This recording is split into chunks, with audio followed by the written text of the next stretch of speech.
Hello everyone, welcome to Espresso Workouts Core number 3. This is where we're going to bring new exercises in and we're going to start with a nice warm-up as always. So start in a wide squat, knees pointing out, and you do want to contract your glutes to avoid moving your knees in or shifting them left and right.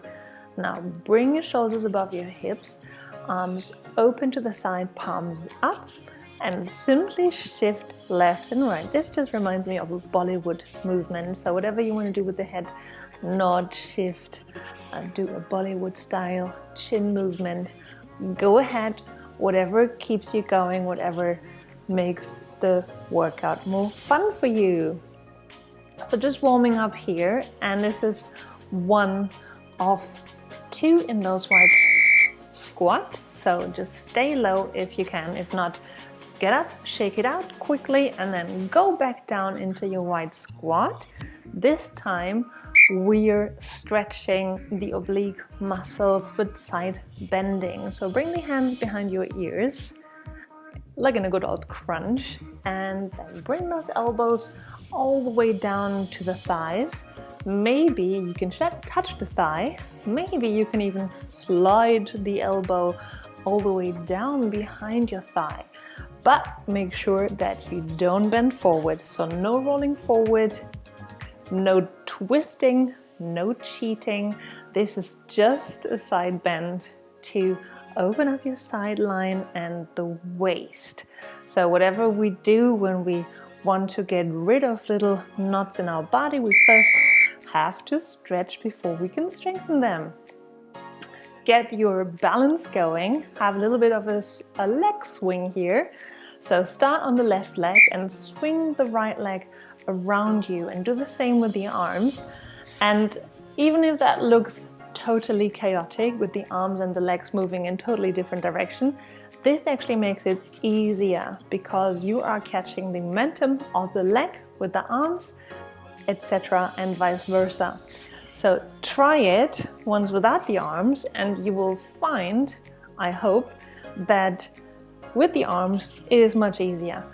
Let me know how this went for you. Leave a comment, a message, however you can contact me, so I know how this went for you. Make sure that you're having your standing leg firmly grounded. And here we go, shifting onto the other side. Now with the right leg firmly grounded into the grass or floor or mat. I do recommend to stand on a really solid surface. This green grass here was not so ideal because it was extremely wobbly. So give yourself a solid surface, ground yourself, lift the energy up all the way through your core, pulling the navel in, narrowing the hip points so that you have kind of a corset on that stabilizes your center, and then you can more or less do whatever you want with the upper body, with the head, with the legs. So once your core is firm, we have the liberty to do whatever we want with our extremities. And this goes for a lot of things in life. So poetic. So let's get some more grounding in a wide stance, forward fold, having the legs wide apart but not collapsing with the inner arches, and then rotating the upper body left and right in a tabletop position. So the upper body stays parallel to the floor, and we're simply rotating our spine. So in order to be able to rotate the spine, we need to elongate it first. And the spine goes from the tailbone to the crown of the head. So push the tailbone back, crown of the head forward, and also imagining to push the sitting bones backwards, which are part of your hip bone. And this will create space so you can lengthen and rotate at the same time. Pick the arms up all the way to the sky and follow the hand with your gaze. Yay! I do so much balance because this challenges the core nightly. Here are some side crunches, balancing on the left leg, and there is some balancing going. I'm shivering, shaking with my leg, as you can see. So the right leg is shooting out, staying in the air, and then you're side crunching. That means you're bringing both hands all the way to the knee while you're leaning over to the side. So you're starting in a leaning over position, more like a side warrior, and then you're crunching hands to the knee without ever giving up this side leaning position. So this is quite hard on the standing leg and challenges your balance a lot. So make sure, again, you have a sound foundation, a strong foundation.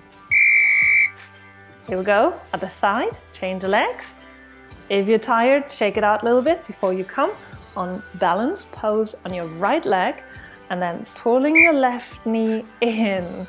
Shaking and wobbling is totally allowed. This is training our intrinsic core muscles. So balance pose is actually ideal to train the core muscles because they allow us to engage the inner core rather than just working on the six-pack muscle, which is the rectus abdominis, which actually better functions in elongation than in contraction. Otherwise you would just stay humped over and hunched over, and we do that way too much anyhow. So elongate, open, lengthen, and contract in the deep core by pulling the navel in.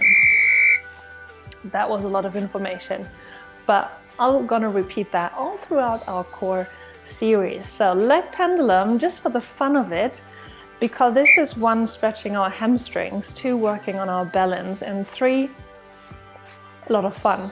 So start on your left leg and then swing your right leg forward and back. I do want you to keep staying upright when you swing the leg forward, but when you swing the leg back, you go all the way to the front.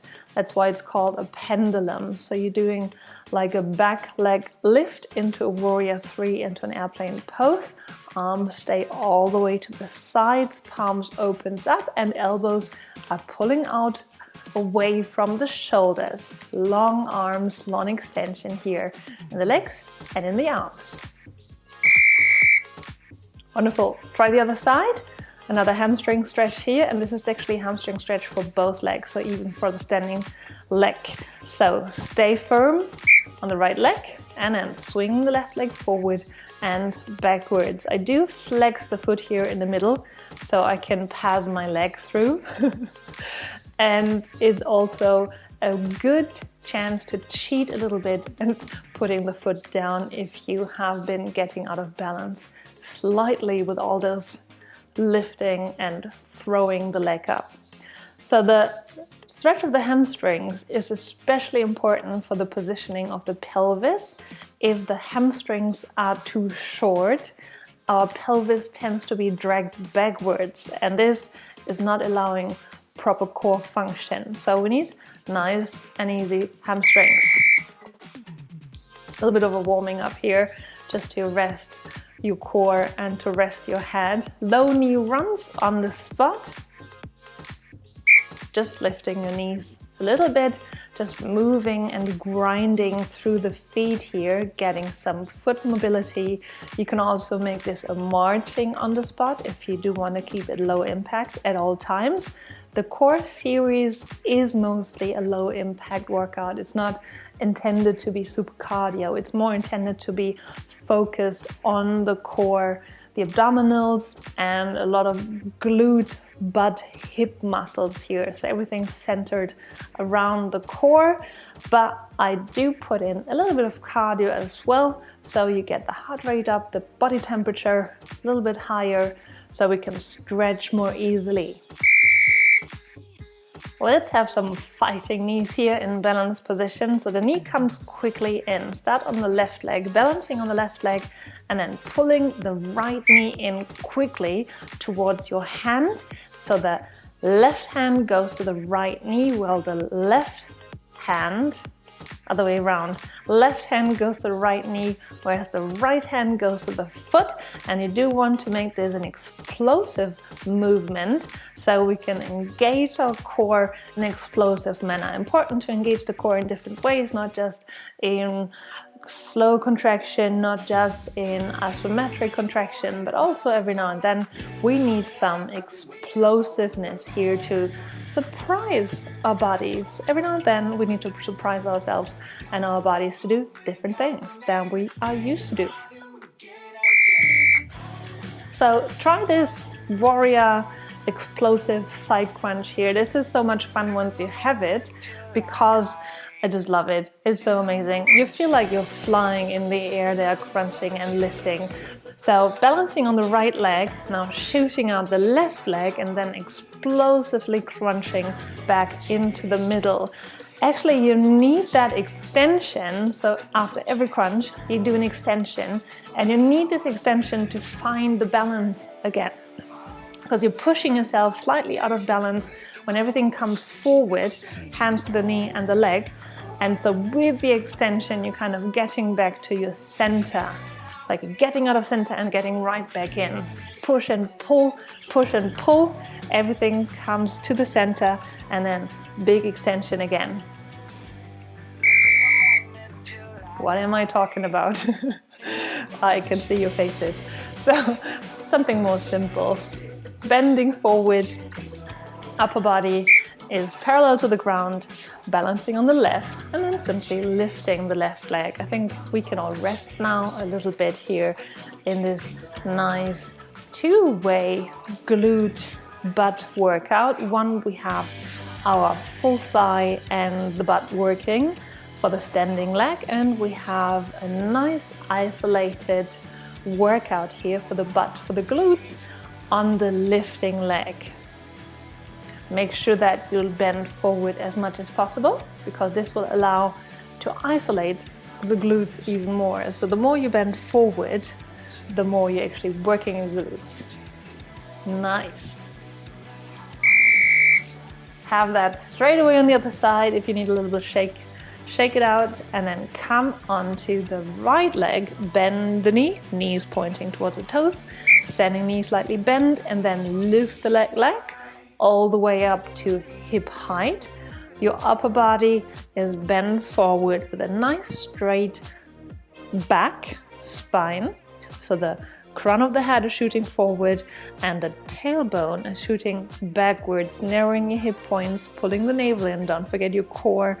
Core is working at all times, even if I don't mention it. And now lift the left leg as high as hip height, isolating our glute muscles here, working the butt nicely in two different ways. And the second side has always to endure to have been worked twice already. Fantastic. Last dynamic movement before we do stretch a little bit, the step out twist. So we've done that in a different way. Now we're going a little bit further into that twist, having the arms bend and the elbows next to our rib cage. This allows us to rotate a little bit more. So we're in a half squat on the left leg, and the right leg is stepping out as far away as possible to the side while we are rotating the upper body. And because the arms give us more momentum, you will probably have to go a little bit quicker than we've been going in number 2, the previous workout for the core series. And you might also have to engage your oblique muscles a little bit more, which, hey, is the goal of all this. Trying on the other side. Also nice rotation here happening in the spine, nice mobilization. So bending on your right leg and stepping out with the left leg in a quick manner, rotating the upper body contralaterally to that leg. Contralaterally means diagonally coming together. When the knee comes in, the right elbow is forward. Knee comes in, right elbow is forward. Assuming that you're working like me here with the left leg. If you're getting all confused with the sides, because I'm basically mirroring, but I'm also saying the same sides that I'm doing, just do one side and then do the other. And do the best you can, as we always thrive to do. Wonderful. Keep breathing. This is such a good workout for the thighs. I hope they're burning. And so you can relax forward into a wide stance, just going into a forward fold here, and you can decide if you go into this full forward fold and then the extension rotation, or if you just stay with the upper body parallel to the floor and just rotating, coming into center, rotating, coming into center. So your options here are stepping a little bit wider or narrower with the legs, as long as you can lift the inner arches and not collapsing. And you can also come into that forward fold, more intense stretch of the hamstrings or not. Keep it going, you're doing great. I hope you enjoyed this one. I'll see you all next time for number 4 in the Espresso Workouts Core series. See you then, bye!